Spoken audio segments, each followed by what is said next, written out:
You've heard the stories. Ocean's 11, The Italian Job, perfect heists that sound too good to be true.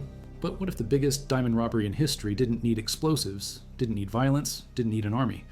What if it needed hairspray, tape, and a hand-cranked drill built in somebody's workshop? February 2003, Antwerp, Belgium. $100 million gone, 10 layers of security defeated, no guns, no blood. And the tool that cracked it all? A homemade device that changed everything.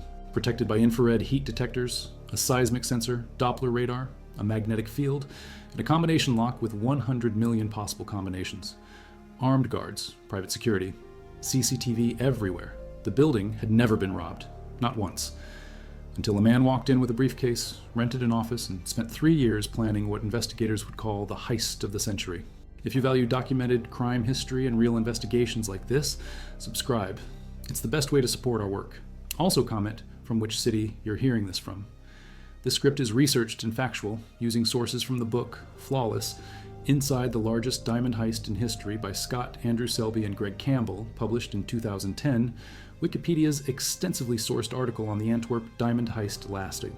Updated November 2025, Time Magazine's August 2025 interview with author Scott Selby about Netflix's Stolen, Heist of the Century documentary, and Wired Magazine's March 2009 investigative feature, The Untold Story of the World's Biggest Diamond Heist by Joshua Davis. Now back to the information. Professional criminal with family connections, rumored to reach the Italian mafia. In 2000, he walked into the Antwerp Diamond Center and rented office space for $700 a month. He posed as an Italian diamond merchant, legitimate businessman, respectable. The building superintendent never checked his background. If she had, she would have found a criminal record stretching back decades. Lucky break number 1. Noto Bartolo furnished the office just enough to look real.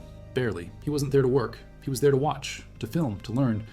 Every camera angle, every guard rotation, every security protocol. He bought a pen with a hidden camera inside. He photographed the vault, the locks, the sensors, the schedules. He took notes on employee breaks, brand names of equipment, building layouts. He even got copies of the blueprints. For 18 months, he played his role. Every visit to his safe deposit box in the vault was reconnaissance. Every conversation with staff lowered their guard. By 2002, he knew the building better than the people who built it. Master thieves, each with specialized skills. Lockpicking, alarm systems, electronics, mechanics, physical strength. Noto Bartolo gave them aliases during interviews later. Speedy, an anxious friend, longtime partner, the man responsible for updates and communication. Belgian police believe this was Pietro Tavano, the monster. Tall, muscular, expert lockpicker, electrician, mechanic, and driver. Enormous physical strength, the genius. The alarm specialist who could rewire security systems in pitch darkness. This was likely Elio Donorio, the king of keys. His identity remains unknown to this day, master of locks and combinations. And Noto Bartolo himself, the planner, the inside man, the social engineer. Each one designed to stop exactly what they were planning. The vault door required a foot-long key, a combination dial, and a magnetic sensor that triggered alarms if the field between 2 metal plates was broken. Inside, motion detectors scanned for movement. Heat sensors tracked temperature changes. Light sensors monitored brightness levels. Seismic detectors would catch drilling or tunneling vibrations. A private security force patrolled during weekdays. The building sat in the most heavily guarded square mile in Europe. Insurance investigators called it the Secure Antwerp Diamond Area. Police stations on 2 sides, armed patrols, vehicle barriers, CCTV covering every angle. To most criminals, it was impossible. To the school of Turin, it was a puzzle. And every puzzle has a solution. They practiced for months, testing techniques, timing movements, refining their approach. They discovered something crucial. The security wasn't designed by one company. Different firms installed different systems over years. The components didn't communicate perfectly. There were gaps, tiny windows of vulnerability if you knew where to look. The magnetic lock. It could be defeated if you removed the screws from the bottom plate when the field was deactivated during maintenance, then used adhesive tape to hold everything in place. The thermal sensors? A can of women's hairspray sprayed directly on the detector would create an insulating film. 48 hours of protection. The light sensors? Black electrical tape? Simple, effective. The motion detectors? A polystyrene shield on a broomstick. Block the infrared beam. Cross undetected. The seismic sensors? Don't drill through the vault. Drill the safe deposit boxes from inside. Different vibration signature. Doesn't trigger the alarm. Part drill, part pry bar. Designed specifically to defeat those exact locks. Built in somebody's workshop in Turin. No serial numbers, no manufacturer. Homemade engineering that would become the key to $100 million. This wasn't a glass cutter in the Hollywood sense. It was better. It was purpose-built for exactly one job, and it worked. Most workers at the Diamond Center left early for the weekend. Notarbartolo didn't. He took the elevator down to the vault. The guard buzzed him through without question. They'd seen him hundreds of times over 3 years. He was a familiar face, trustworthy. Inside the vault, Notarbartolo moved fast. 1 can of hairspray. Quick motion. He sprayed the heat and motion sensors. Fine aerosol mist coating the detectors. The sticky residue would block thermal signatures for at least 2 days. More than enough time. He slipped the can back into his jacket, walked past the guard. The guard had no idea the trap was set. He stayed behind the wheel. Police scanner on his lap. Getaway driver and lookout. 4 men approached the building through shadows. They'd modified an Allen key to fit a specific door in the basement parking garage. That door led directly into the ground floor. No alarms. They were inside. The genius led them through corridors. He held up his polyester shield, custom-made. It blocked infrared heat sensors as they crossed the building interior toward the vault antechamber. Every motion calculated. They'd practiced this sequence dozens of times. When they reached the outdoor motion sensor covering the balcony approach, the genius positioned his shield over the detector. Signal clear, the team crossed, through a window, down a stairwell, to the vault room. The screws had already been loosened weeks earlier during a maintenance window. Adhesive tape held the plates together. The genius carefully lifted a custom aluminum slab against the magnetic sensors, maintained the field. The monster inserted the long 2-part key they'd duplicated. The combination dial spun. The vault door swung open. No alarms. They'd just defeated what experts called an impenetrable system, but they weren't inside yet. A heavy metal grate blocked the vault entrance. The monster pulled out a crowbar. Silent leverage. The gate opened. Still no alarms. They killed the lights. Pitch darkness. The monster stepped forward alone. Notarbartolo's hairspray would only block so much body heat. 1 man generates less thermal signature than 4. The monster walked 11 careful steps to the center of the vault, pushed open a ceiling panel, found the wiring for the motion and heat sensors, stripped the wires with his teeth, connected his own device, a simple bypass circuit. The sensors registered normal readings, but they were dead. He signaled the others, safe to enter. The King of Keys stepped forward. He pulled out the hand-cranked device, custom-made, diamond-tipped drill head, mechanical advantage from the hand crank, no power tools, no noise, no vibration pattern that would trigger seismic sensors. Box by box, they worked. Insert the drill, turn the crank. The mechanism defeated both locks simultaneously, key lock and combination lock. Each box took minutes. They opened 109 boxes out of 189. 4 men taking turns cranking, filling black duffel bags with loose diamonds, gold bars, cash in multiple currencies, jewelry. They left distinctive pieces that could be traced. They focused on untraceable assets, loose diamonds, no certifications, no serial numbers, no paper trail. Diamonds worth 120,000 carats. Between $100 million and $140 million estimated value. But the exact amount? Nobody knows.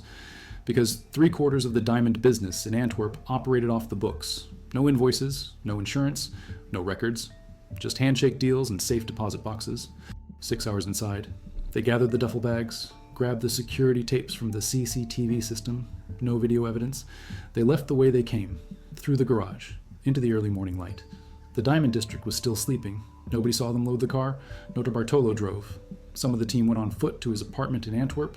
Others stayed with the bags. They met at Notarbartolo's place. Time to split the take. But something wasn't right. Notarbartolo expected $100 million. The bags held about $20 million. Where was the rest? Had they been set up? Was this an insurance scam? Notarbartolo would later claim a diamond dealer hired them, promised them 1 cut, then inflated the losses for insurance. But the vault wasn't insured. Most of the stolen goods weren't insured. His story didn't add up. Investigators think he was lying, creating reasonable doubt, protecting himself. Or maybe he was telling the truth and his partners in crime cheated him. Nobody knows. The stolen diamonds never surfaced. Not on the black market, not in any pawn shop, not in any police raid. Gone. Find a remote location, destroy everything. Clothes they wore, tools they used, the custom drill, receipts, destroyed security tapes, anything that could connect them to the heist. They had trash bags full of incriminating material, but Speedy was anxious, paranoid. They were driving on the E19 motorway between Antwerp and Brussels. Speedy panicked. He insisted they dump everything immediately. They pulled off near the Floor d'Ambos woods, 40 kilometers from Antwerp. Speedy grabbed the bags, hurled them into the bushes and mud, didn't bury them, didn't burn them, just threw them. Notarbartolo was busy burning his own evidence. When he saw what Speedy had done, he wanted to gather it up. But dawn was breaking. They had to leave. They drove away, confident nobody would find random trash bags in the woods. A local man with an obsession. He patrolled his land. He hated litter. Whenever drivers dumped trash, he sifted through it. looked for identifying information, reported them to police. He did this regularly. He was known for it. On the morning of February 17, 2003, Van Camp found the bags. He opened them. Special paper used to wrap jewelry in the diamond district. Small gemstones that looked like diamonds, emeralds. Currency. Envelopes from the Antwerp Diamond Center. He called the police immediately. Saw broken boxes, diamonds on the floor, gold bars gone, empty velvet cases. He responded. Then, how is it that I'm standing inside the vault? Panic. The Diamond Squad was called. Specialized diamond police. Detective Patrick Pays arrived. He walked into the vault, saw 109 boxes forced open. Loose stones rolling like marbles. Empty containers. Solid gold bricks heavy enough to stub toes. He thought if he scooped it all up, he could finance his entire unit's retirement. But it was evidence. The largest diamond heist in history had just been discovered. And at that exact moment, police were examining trash bags in the woods 40 kilometers away. Connected to previous bank robberies, a receipt for video surveillance equipment. It led to Elio Denorio, alarm specialist, also from Turin. School of Turin connections confirmed. A working order document for security system installation. It belonged to Damoros Preciosi, a company registered to Leonardo Notarbartolo, an Italian diamond merchant with an office in the Diamond Center. The same man whose safe deposit box was one of the few that hadn't been opened. Suspicious. They pulled security footage from a nearby grocery store. They found the receipt from the trash. They watched the tapes. Ferdinando Finato buying a sandwich, time stamped. The same sandwich they found in the woods. The evidence web was closing. An Allen key had been modified to fit the basement garage door, found in the trash. Fingerprints matched known associates of Notarbartolo. Tape used to block the magnetic sensors, found in the bags. Champagne bottles, DNA from multiple suspects. The thieves had celebrated too early, mixed their personal trash with evidence from the heist. Fatal mistake. Friday, February 21st, 2003. 4 days after the discovery, Notarbartolo returned to the Diamond Center. He walked in like nothing happened, swiped his tenant ID card. He needed to show he wasn't hiding, that he was just another shocked merchant. But detectives were waiting. The Diamond Squad arrested him on the spot. They searched his apartment, found a small amount of diamonds, gold, nothing close to 100 million, but enough to charge him. They questioned him for hours. Notarbartolo stuck to his story. He was hired. A diamond dealer from Antwerp approached him in summer 2001, offered him $130,000 just to scope out the vault, said there would be more if they pulled it off. Notarbartolo claimed the dealer provided inside information, blueprints, access codes, guard schedules, said the dealer wanted specific boxes hit. Only 20 million in goods. The rest was an insurance scam. Traders would remove their diamonds beforehand, then claim they were stolen, file inflated insurance claims, double their money. Notarbartolo said he was the fall guy, set up to take the blame while the real criminals walked free. The building owner, the Antwerp World Diamond Center, hadn't purchased insurance because the security was considered impregnable. Only individual safe deposit box owners had private insurance policies. Many didn't. They trusted the vault. Insurance adjuster Denise Oliver investigated for the insurers. She found roughly 25 million in documented claims, all with legitimate invoices. Detective Agam de Bruyker calculated another 75 million in undeclared goods stolen, based on the assumption that 3/4 of diamond business operates off the books. Total estimated loss, $100 million. But Notarbartolo's story about insurance fraud didn't match the facts. If it was a scam, why weren't more boxes insured? Why did real victims lose real businesses? Some traders were wiped out. Small family operations destroyed. These weren't conspirators, they were victims. His identity remains a mystery 22 years later. Notarbartolo served his time, released on parole in 2009, but the conditions were strict.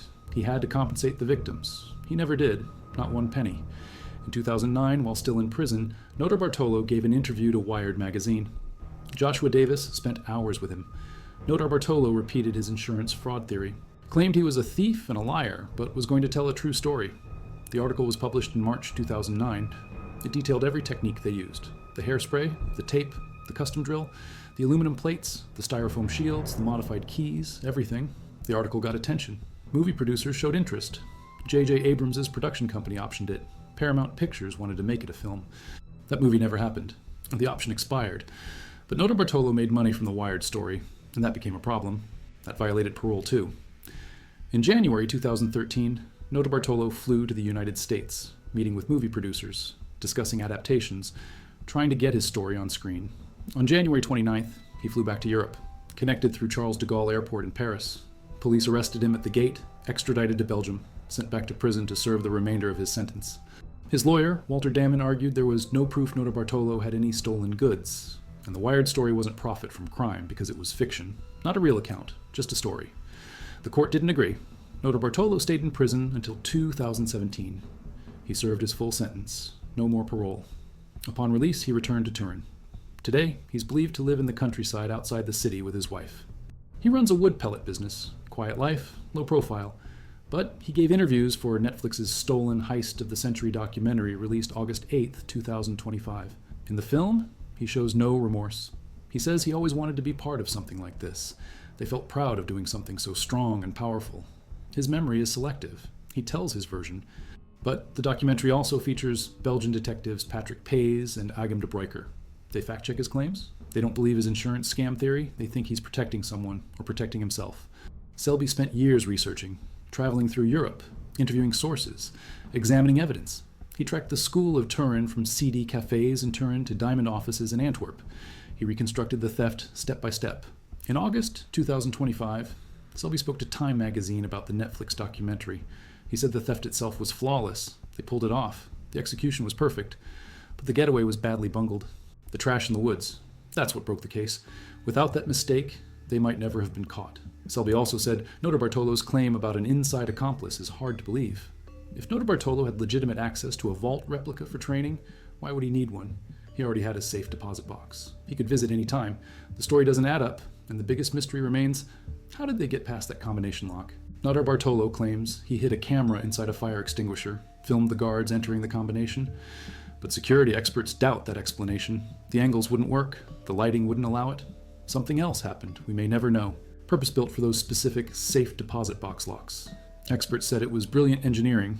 No manufacturer markings. No serial number. Just raw functionality. Someone in Turin built it specifically for this job. That someone was never identified. The tool disappeared after the trial. Evidence room archives. It's probably still there. Gathering dust. A homemade device that defeated 109 of the most secure boxes in the world. In 6 hours, without triggering a single alarm. That tool is why they call it the heist of the century. Not because of the money, because of the method. Pure ingenuity. Low-tech solutions to high-tech problems. A can of hairspray defeating thermal sensors. Black tape defeating light detectors. Styrofoam defeating motion sensors. Aluminum plates defeating magnetic locks. And a hand-cranked drill defeating combination locks. Total cost of tools? A few $100s maybe. Return? 100 million? The math was obscene. The Antwerp. Diamond Center upgraded everything. But the heist proved something. No system is perfect. Every security measure has a weakness. The School of Turin found 10 weaknesses and exploited them all. They proved that careful observation beats brute force, that patience beats speed, that understanding systems beats overwhelming them, and that sometimes the simplest tools work best. A hand-cranked drill built in a workshop.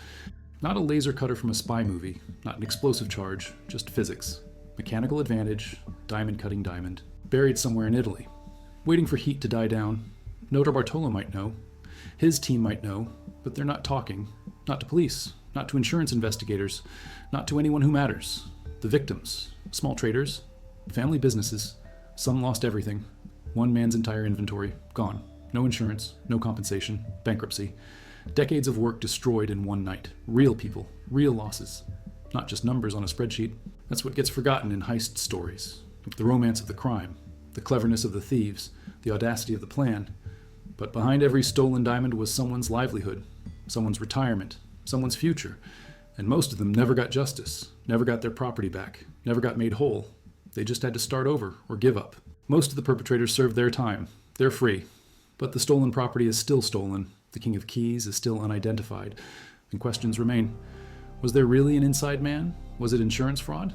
Did Notarbartolo tell the truth? Or was he lying to protect himself? Investigators have theories, nothing proven.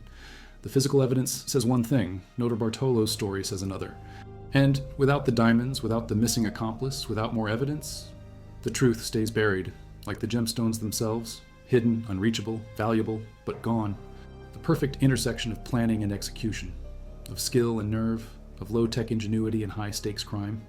The hand-cranked drill became a symbol, not just a tool, a philosophy, that you don't need military-grade equipment to pull off a world-class heist. You need observation, patience, custom solutions, and the willingness to spend 3 years becoming invisible. Notarbartolo rented that office for 25,000 Belgian francs a month, $700, for 3 years. That's $25,000 in office rent alone. Add travel costs, equipment, the custom drill. The replica vault they built for training, the team's time, the planning. Easily $50,000 invested, maybe more. But the return was $100 million. That's a 2,000 to 1 ratio. The best investment in criminal history, if you ignore the prison time, if it wasn't spent on lawyers, if it wasn't lost to accomplices. The truth is, we don't know if Notarbartolo profited at all. He claims he only saw 20 million. Claims it was supposed to be more. Claims he was cheated. Maybe he was. Maybe that's why he talked to Wired. Why he did the Netflix documentary. Not for fame, for frustration. He pulled off the heist of the century and walked away with a fraction of what he expected. If that's true, it's almost poetic. The perfect crime that wasn't perfect. The flawless heist that got bungled. The brilliant plan that ended with a half-eaten sandwich in the woods. Animals would have scattered it. Rain would have destroyed paper receipts. The case would have gone cold. The thieves might have gotten away. But Van Camp found those bags within 48 hours of them being dumped. Fresh evidence, DNA still viable, fingerprints intact, documents readable. He broke the case wide open, and most people never heard his name. No medals, no rewards. Just a citizen doing what he always did. Caring about his property, reporting what he found, following through, the smallest actions changing everything. One man's routine saving a $100 million investigation. Alarm system expertise learned from years of trial and error. Social engineering refined over decades of cons. They weren't young. Notarbartolo was in his 50s during the heist. His team members were similar ages. Experienced, professional, calm under pressure, not amateurs looking for quick money, career criminals executing their masterpiece, planning it like a business, treating it like a project. 18 months of preparation, 6 hours of execution. That's what separates world-class heists from desperate robberies. Time, patience, attention to detail, and willingness to invest years for one perfect night. Manual labor, no power source, no electrical signature, no heat signature, no noise beyond metal on metal. And that noise was muffled by the vault's thickness. Nobody heard them. For 6 hours, they cranked that drill, box after box, 109 times, hands blistering, arms aching, rotating shifts. But it worked every single time. The lock designs never anticipated that tool. They were built to resist key manipulation, to resist electronic attacks, to resist combination guessing, but not to resist a custom drill purpose-built by someone who understood their exact specifications. That's the weakness. Defense systems design against known attacks. They can't predict the unknown. The School of Turin created the unknown, and it defeated everything. Armed guards. The Antwerp Diamond Center still operates at 9/11 Schupstraat. The vault was completely redesigned after 2003. New systems, new protocols, new technology. But the reputation never recovered. The building that was never robbed became the building that was robbed. Perfectly. The safest place in Europe became the site of the biggest diamond heist in history. That's what they'll remember. Not the decades of successful security. The one weekend everything failed. And that's not fair to the building, or the security companies, or the guards, because the failure wasn't theirs. It was systemic. It was the assumption that complex systems are impenetrable. The belief that enough layers of security create absolute safety. The School of Turin proved that's false. Every system is vulnerable. You just need to understand it completely. And they did. The men who investigated the case, who arrested Notarbartolo, who built the evidence against him, they fact-check him in real time, point out inconsistencies, challenge his insurance fraud theory, provide the investigative perspective. It's a documentary about a heist, but also about truth, about competing narratives, about what we can prove versus what we believe. And it ends without resolution, because there isn't one. The diamonds are still missing. The King of Keys is still free. The truth is still disputed. 22 years later, the heist of the century remains partially unsolved. We know who did it. We know how they did it. But we don't know why. Not really. Was it pure greed? Was it a setup? Was it a scam? We may never know. Tavano served his time. Denorio served his time. Finotto served his time. They're older now, in their 70s, retired from crime, or at least retired from getting caught. Do they still have the diamonds? Did they sell them 20 years ago? Did they spend the money? Are they living comfortably on the proceeds, or did prison and lawyers consume everything? We don't know, and they won't tell us. The code of silence holds, even decades later. Even with sentences served, even with parole completed, they don't talk. Not to police, not to journalists, not to documentary makers. Only Notarbartolo talks. And half of what he says might be lies, the other half might be truth, but which half is which? Because it was custom built for exactly that purpose. Because the School of Turin understood that sometimes the simplest solution is the best solution. High-tech security defeated by low-tech tools. Infrared sensors defeated by hairspray. Magnetic fields defeated by tape. Combination locks defeated by a drill you could build in a garage. That's the lesson. Security is only as strong as its weakest point, and humans always find the weak points. Always. The Antwerp diamond heist proved it. The biggest robbery in history. Executed with household items and workshop tools. $100 million stolen, most never recovered. A handful of arrests, sentences served, and a homemade drill that changed criminal history. Insurance companies paid out approximately $25 million in claims. That left $75 million unaccounted for. Gone. Vanished. The black market should have seen them. Informants should have heard whispers. Police raids should have uncovered fragments. Nothing. 22 years of investigation. Interpol involved. Italian police involved. Belgium's Diamond Squad specialized detectives. International cooperation. Nothing. The diamonds evaporated. Either they were recut so completely that they became unrecognizable, or they're still hidden, buried, waiting.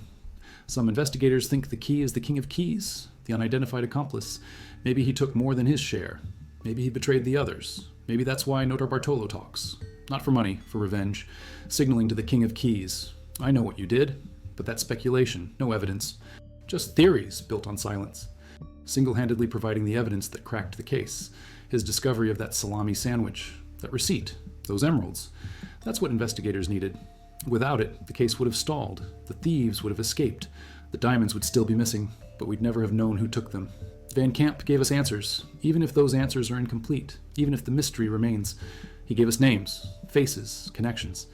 And that matters. Most articles reference. Most researchers study, because it's thorough, detailed, factual. Selby didn't sensationalize. He reported. He investigated. He built the narrative from evidence, not from speculation. And the picture he painted matches what prosecutors proved in court. The school of Turin, Leonardo Notarbartolo.